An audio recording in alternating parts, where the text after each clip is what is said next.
বিশ্বকাপে খেলতে বড় সিদ্ধান্ত নিলেন নেইমার। বিশ্বকাপে নেইমার থাকবেন কিনা প্রশ্নটা ব্রাজিল তো বটেই, গোটা ফুটবল বিশ্বেরই সবচেয়ে বড় কৌতূহল। তার বিশ্বকাপ সম্ভাবনা ঝুলছে সুতোয়।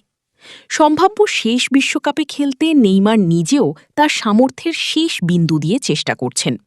এবার সেই লক্ষ্যেই তিনি নিয়েছেন বড় এক সিদ্ধান্ত। পালমেইরাসের বিরুদ্ধে ব্রাজিলিয়ান সিরিয়ার বড় ম্যাচে না খেলার সিদ্ধান্ত নিয়েছেন তিনি। জিও গ্লোবোর প্রতিবেদন অনুযায়ী ৩৪ বছর বয়সী এই ব্রাজিলিয়ান মিডফিল্ডারকে ছাড়াই মাঠে নামতে হবে সান্তোসকে।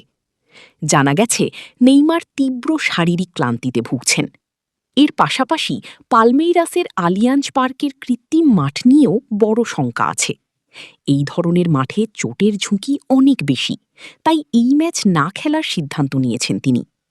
নেইমার ভয় পাচ্ছেন যে মৌসুমের এই পর্যায়ে চোট পেলে বিশ্বকাপের স্বপ্ন পুরোপুরি শেষ হয়ে যেতে পারে।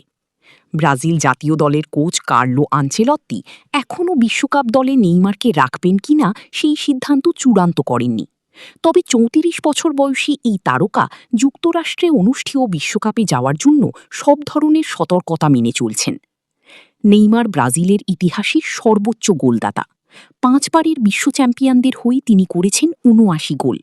যদিও ব্রাজিলের হয়ে এক কনফেডারেশনস কাপ আর একটি অলিম্পিক বাদে আর কিছুই জিততে পারেননি। সে আক্ষেপটা ঘোচাতেই তিনি চাইছেন এবারের বিশ্বকাপে খেলতে।